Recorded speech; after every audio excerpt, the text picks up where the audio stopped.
Kia ora, Helen Brahms here coming to you live from Escondido, and here is my mate Casey Kiwi. I don't know if Kathy's still on, but I know she likes to see her boyfriend every now and again, so here you go, Kathy. Here he is, just for you. This is not a duck, it is not a platypus, it is a kiwi. Interesting fact about the kiwis. Did you know that their eggs are like a third of the size of their body?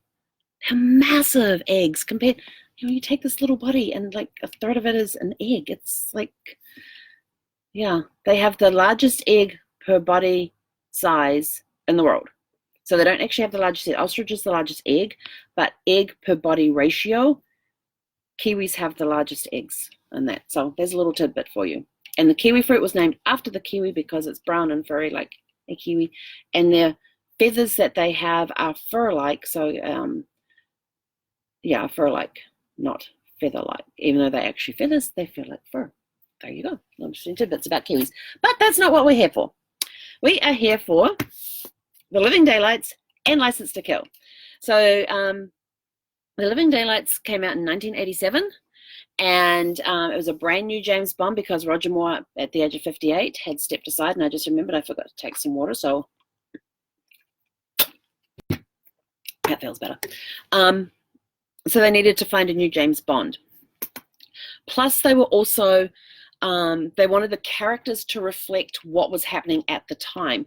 So in the 80s, there was this huge thing going on about safe sex and all of that sort of stuff going on with AIDS and everything else surrounding that James Bond had to come into the times. And so they decided that that this time James Bond wasn't going to have all these Bond girls and all of that. He would just have the one steady relationship throughout the movie type of thing.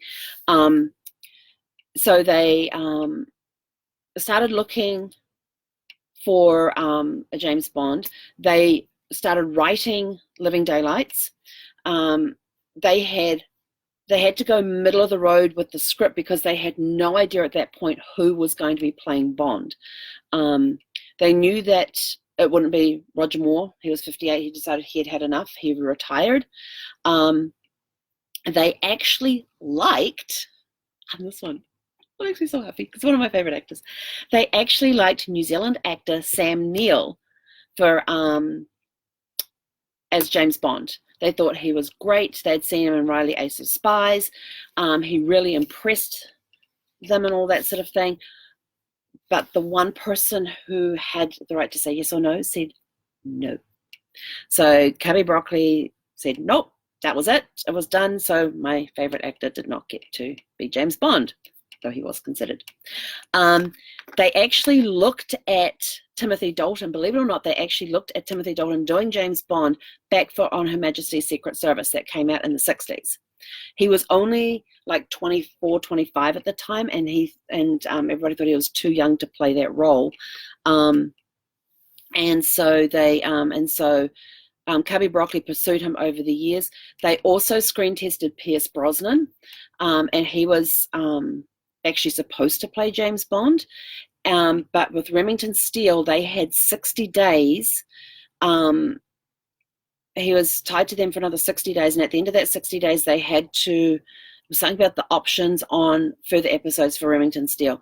And they were getting close to the end. On day 56 out of that 60 days, so they had 60 days to come up with more episodes for Remington Steele. Otherwise, that was it, and he could then play James Bond. On day 56 out of the 60 days, they came up with another 5 episodes of Remington Steele, so now Pierce Brosnan was not available. And because of that delay, Timothy Dalton wasn't available for Living Daylights because he was busy filming, oh my gosh, what was he filming? I wrote it down here, I thought. He was busy filming another film at the time, and I know it's in my notes here right now, but I can't even read my own handwriting. How bad's that? But because of the delay when they were looking at getting Pierce Brosnan in to come in and play James Bond for Living Daylights, the delay got to the point that now Timothy Dalton was now available and Pierce Brosnan wasn't. So what Timothy Dalton did is he went back and read all of the James Bond novels that Ian Fleming had ever written because he wanted to make him human, not superhuman. He wanted to get back to the roots of who James Bond was. And so he changed James Bond into this tougher changed the image, made him a tougher Bond, and actually captured the essence of the Bond that Ian Fleming had written about. The what was the opening sequence? Oh, the opening sequence is on the Rock of Gibraltar. It is awesome. So he was now able to play Timothy Dalton. They started off on the Rock of Gibraltar doing this amazing thing where these 3 00s drop down for an exercise. 2 of them get killed. Timothy Dalton, who at this point we don't know that he is 007 in the movie, because it's just these 00s have jumped down, but he is the only one that has survived so far, so you assume that's him. But it's well into the movie before you're actually confirmed that he is James Bond. So the opening sequence, they end up doing this this chase down the side of the mountain and all that. These guys parachuted in, they were doing this exercise. 2 of them got picked off, dropped off, killed off, and Timothy Dalton ends up on top of this Land Rover as it's driving down the windy roads and all of that sort of thing. And it ends up going over this cliff. Timothy Dalton pulls the parachute lever, it pulls him, the parachute deploys out the back, pulls him out of there as the Land Rover with the bad guy in it goes down and goes kaboom. They actually they did drop a Land Rover over the Mojave Desert, but the parachute failed and the Land Rover was about 4 inches tall.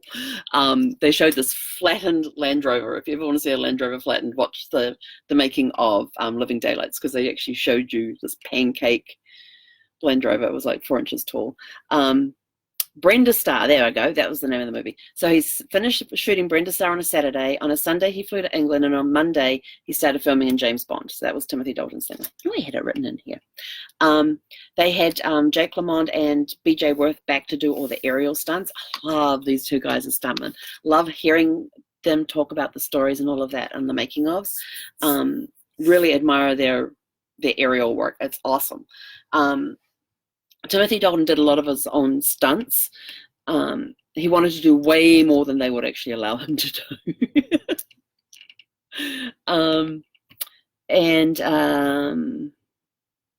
The big scene out of the back of the Hercules, where you've got all of these packages that's meant to be the drugs, the pure opium and whatnot, and they've got the cargo net flouncing up and down and all of that sort of thing.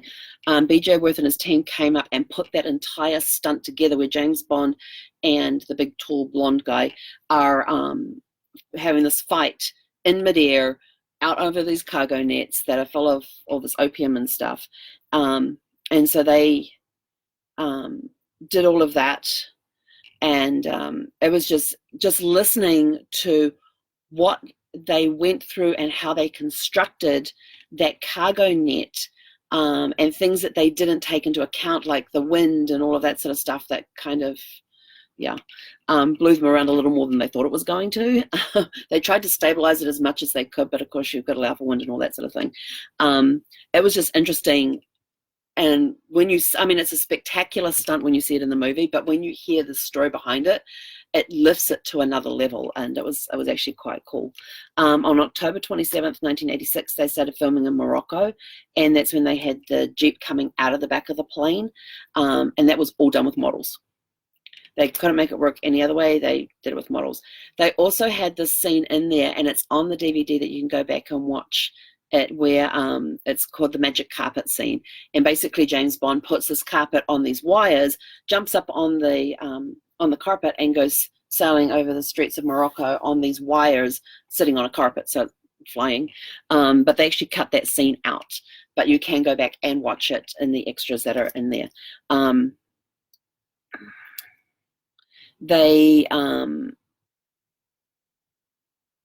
Bridge taller, hang on. I got to remember which movie this. Oh yeah. So what they did is that they got a scene there where the plane's flying overhead. All of the guys that have been helping them are fighting the bad guys from the base, are coming out and all that sort of thing. And there's this really big tall bridge. They blow the bridge up. They drop the bomb off out of the Hercules. It blows up the bridge, and all the bad guys with their tanks and everything go falling into the thing. In actual fact, the actual bridge was not that far off the ground.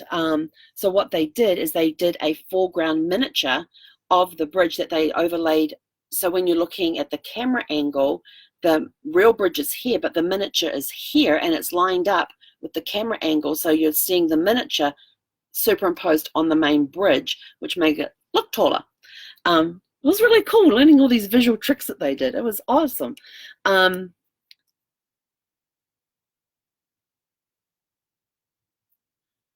have no idea what I wrote there.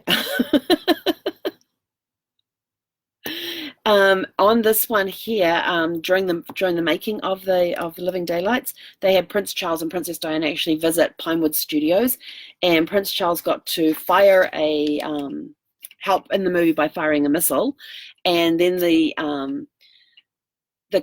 crew managed to talk Princess Diana into breaking a sugar bottle over Prince Charles's head, and of course that's the shot that went international. I remember that article coming out, and all of that too, and so that made headlines across the world. All that. They brought back the Aston Martin in this movie as well. The cello case going down the mountain. That was really cool. It took them 3 days to film that. They had to build, of course, a special cello case. They had to keep it looking like a cello case, roughly around the same size as a cello case, but made sure it could fit 2 people in there. And then they had firecrackers going off in the snow to make it look like they're being fired at. And the girl, the one who played the Bond girl in that one, was she was like petrified of all of these crackers going off in the thing.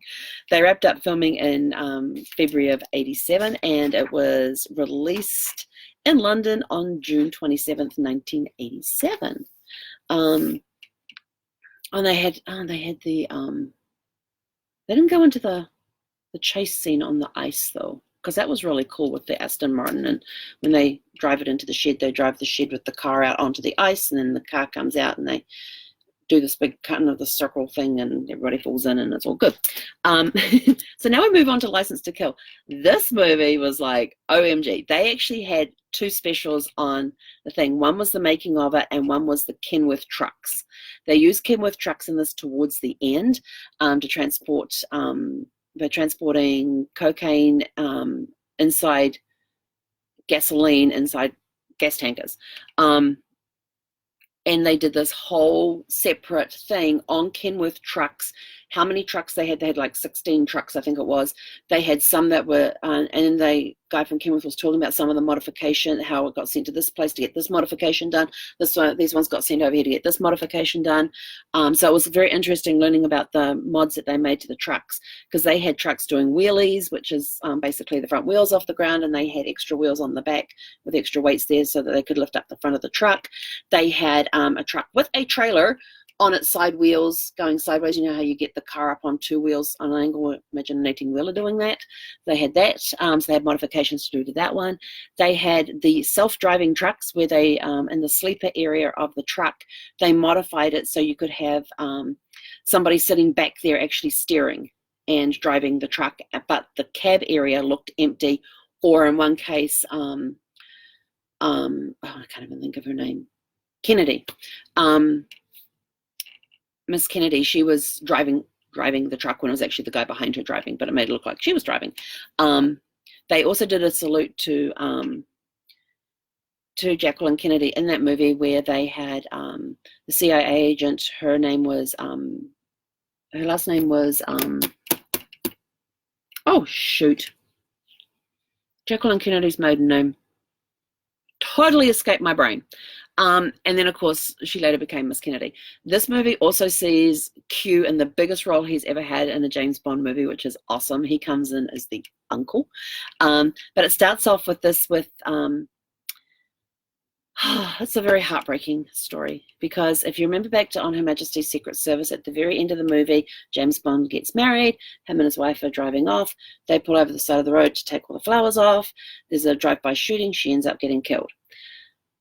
Opening on this movie, it's like they find out that Sanchez, who is this guy who never leaves Colombia or whatever country he's from, he's this big drug lord. found out that he's in the Key West, so they go down, and there's a stunt where they've got a Coast Guard helicopter. James Bond comes down on a cable, lands on the tail of the little plane that Sanchez is trying to get away, and wraps the cable around that. Then they hoist up the tail end of the plane and fly off and arrest him. Meanwhile, Felix Leiter, who's in the helicopter with a parachute on, and James Bond, who's sitting on the back of this plane with a parachute on, both jump off and end up landing in front of the church so Felix Leiter can get married. His wedding night doesn't go as planned because his wife ends up getting killed. So I kind of thought the parallel between the two, I was like, did they really have to do that? So, of course, James Bond now wants revenge. He ends up getting his license revoked, his 00 license revoked, and ends up taking off and becoming like a rogue agent. And this is one way that he can now work his way into the Sanchez organization to get closer to him and all of that, because he's the one that's behind the killing of his best friend, of Felix Leiter's wife, and seriously injuring Felix Leiter. But there's drama before they even get to shooting this thing. So the Writers Guild of America in 1989 went on strike, and Richard Maybaum was one of the co-writers for James Bond movie. It was his 5th time co-writing with Michael G. Wilson, who is Broccoli's stepson. So it was his 5th time co-writing with him, but because he was part of the Writers Guild, he had to go on strike as well. And so Michael G. Wilson ends up writing the entire script by himself during that time. They bring in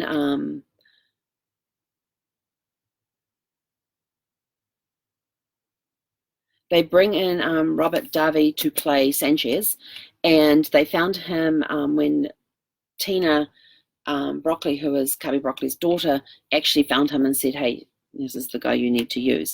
But then what they did is that they needed to find a love interest for Sanchez, so they brought for Lupe, to play the character Lupe. So they bring in the actresses for that. And so what they do is they had Robert Davi dress up as James Bond and play James Bond for the screen test for Sanchez's love interest, which I thought was kind of cool. And they said he actually did a really good job at playing James Bond in that. They have this really and then as far as the Sanchez character goes, so what Robert Davi used to do is that they would go out for nights on the town like that, and he would go out in character. You know, he's Sanchez, he's this big drug lord and all this sort of stuff. And the woman who played Miss Kennedy in this, the James Bond girl, she says, would walk into this restaurant, and his whole presence and all this, he was in the Sanchez character, and people were scrambling, not realizing that he wasn't actually a drug lord, scrambling around and clearing tables for him and making sure he got the best table in the place and all this sort of thing. And I was just like, oh my gosh, that would have been so much fun to go along. But apparently he's also a bit of a practical joker as well, because they had the youngest James Bond villain ever, and I totally forgot to write the guy's name down. And what they did is that on one of his first nights there, they're in the hotel, and that they call his room at 3 o'clock in the morning. He picks up the phone. There's this British accent telling him that he needs to get down for his wardrobe fitting right now. Like, told him where in the hotel he had to go and all that sort of stuff. So he jumps out of bed, has a quick look in the mirror, and says, screw it, I'm going down to wardrobe. He goes down there in his robe, hair all a mess and everything else, and there's Robert Davi and one of the other guys sitting there cracking up laughing at this poor guy that got pulled out of bed at 3 o'clock in the morning for a supposed wardrobe fitting. And I'm like, that is so mean, but so funny at the same time. I guess that was like their hazing thing for new actors. I don't know. Wayne Newton actually makes an appearance in this movie as the very corrupt Professor Joe Butcher, who is the TV evangelist. He's always wanted to play in a James Bond movie, so they finally found a role for him to play as this very corrupt TV evangelist. And he's absolutely hilarious. I mean, there's scenes there where they're all running to get out of this place because it's starting to blow up and everything else. And as James Bond and Miss Kennedy are going past in the golf cart, Professor Joe's running along there, and he's got this bag that Miss Kennedy had given him full of money, and she swipes it out of his hand, and he just stops, and he's this big smile on his face and goes, bless you, bless your heart, as he's driving on. He just made his character very, very good. They filmed this one in Mexico City because they needed to keep the budget down. And they said that when they got to Mexico City, it wasn't long after an earthquake that had happened there. And they said, buildings are leaning against buildings and all of this. They got to the studios, the sets were a bit of a mess and all that. But they said the craftsmen of the people that they used in Mexico to build the sets and do all the technical, the lighting and all of that, they said it was amazing. Absolutely blew them away. The craftsmanship that these guys had, getting everything up and ready for filming and all of that, they said it was just amazing. And they got it done really quickly and great quality. They were blown away by the reception that they got from the Mexican people to do this. They also had to find somebody to play Felix Leiter. So they turned to David, can't think of his last name, I want to say Harris, but I know that's not right. They turned to David, who had actually played Felix Leiter in Live and Let Die. And he is the only actor who has played Felix Leiter to 2 different James Bonds. So, of course, in Live and Let Die, it was Roger Moore, and in this one, it was Timothy Dalton. So, but at first they thought, oh, no, he's going to be too old for this role. He'll be too old. And he said, I don't know what they thought. They thought I was running around on crutches or canes or something because, can he parachute? Is he okay to parachute and all this sort of stuff? But, of course he was and all that sort of thing, and it went off perfectly. There's a thing done with water skiing where they had this world-class water skier come in and do all of the water skiing and all of that sort of thing and getting up onto the plane. There's a lot of plane stunts in this, a lot of underwater scenes that are done with harpoons and all sorts of good stuff. When they returned they actually went up to Key West to do a lot of filming as well for the water scenes and some of the things that were up there. Then they went back to Mexico in August. And Cubby Broccoli got really, really sick. The air there was the altitude and the pollution were affecting his lungs. So his daughter Barbara and his wife Dana, they flew back to the UK where he got back to full health and all of that. But in reading other stuff later on, I found out that was the last time he was ever on set on a James Bond movie. So then they were looking for a place for Sanchez's house, and they came across Arabesque, which overlooks the Acapulco Bay, and they said it was just gorgeous. There was just white marble everywhere, and the cameraman said like the worst color you could probably get for filming but that's what they had. And so they used that as Sanchez's hideout. They said it worked beautifully. It was just absolutely gorgeous, and the views there were stunning. They then went up to Rumoroso, and up in Rumoroso there's this very windy, twisty road. They called it like the snake roads and all that, a portion of it had actually been closed off and bypassed because it was so dangerous that they no longer allowed cars and all that. But they got full use of it for the filming, which worked out perfectly with these oil tankers and all that sort of stuff. But they ended up having a lot of accidents, a lot of weird stuff happening. They were seeing apparitions. There were trucks that were moving by themselves when they were parked up for the night and no keys in them. They said, and so they started doing some research into this area as to what could possibly be the cause of all of this, and they found out that on this particular corner on this stretch of road, there had been this busload of nuns that had gone over the edge, and everybody in the bus had been killed. I don't know how long ago it was. They didn't say that, but they said it was just weird stuff that were happening. Like they were working out this whole thing with the rockets, because there's a thing where they fire the rockets. The truck's coming along like this. They fire the rockets. The truck goes up onto its side, driving along on the wheels and stuff, and the rocket goes underneath. So they're doing this stunt, and 2.5 miles away on a phone pole is this guy up there doing repairs to the phone lines and whatnot, and he got hit by the rocket. I am like, are you kidding me? And it wasn't even in a straight line. They said that's what was really weird. This guy was 2.5 miles away and got hit by the rocket and ended up with damage to his elbow.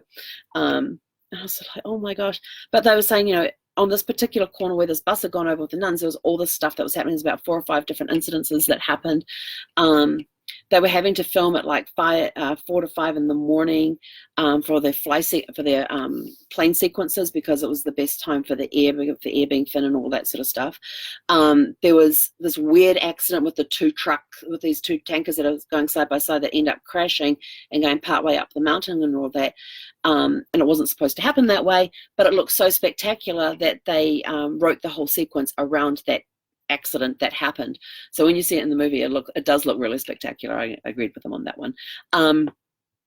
They said that this was the weird one, and it's the one that none of them can explain. Scares the crap out of all of them that were involved with this. But they're at the end there, they've got the explosion going off with the two tankers. They've got 200 gallons worth of gasoline there to stimulate these two trucks being blown up. They've got 4 movie cameras placed around to capture all of the explosions from 4 different angles. The main camera guy is standing here by his shoulder. There is a guy with a still camera taking photographs. When the still camera photographs get developed later on, there's this really scary thing. They actually show you the photograph. There's this fiery hand, and you see from about here down to the fingers, this fiery hand like reaching out of this ball of fire towards the trucks. It was like freaky, and they were like, what the heck? They took what had been shot by the 4 movie cameras. They were going through frame by frame and never saw that fiery hand. It only appeared on the still camera. I thought that was just weird. I mean, that was just like that sort of sends shivers down your spine. And they were very glad to wrap up filming in that area. Trust me, they all said they were very glad the day they got to do that. On June 13th, 1989 is when License to Kill was released in the UK. It did not do very well in the States, but everywhere else in the world they thought it was that marked the return of the true James Bond. It was also the last time that John Glenn directed a James Bond movie, and he said he felt it was the best movie it was the best James Bond movie he had ever directed. So he went out on a high note thinking that it was one of the best. The rest of the world thought it was great. America didn't quite grasp it or whatever. But he said they were originally going to call it License Revoked, but then people said people in America aren't going to know what it means. So they just called it License to Kill, but it wasn't well received in the States, but everywhere else they felt that it captured, they said that it was, it marked the return of a true James Bond, and it was the truest reincarnation of Ian Fleming's James Bond character. So if you want to see how he was supposed to be and all that, watch License to Kill. So now we're going to go finish watching GoldenEye, and then I'll watch the making of that and give you guys a report on that tomorrow night. So, from Sam Neill, I so wish he'd been a James Bond. He would have been awesome. He was amazing in Riley, Ace of Spies. He's one of my favorite new Kiwi actors. So, anyway, have a super fantastic sparkling evening. I'm off to watch GoldenEye, and we'll catch you guys tomorrow. Hei konera.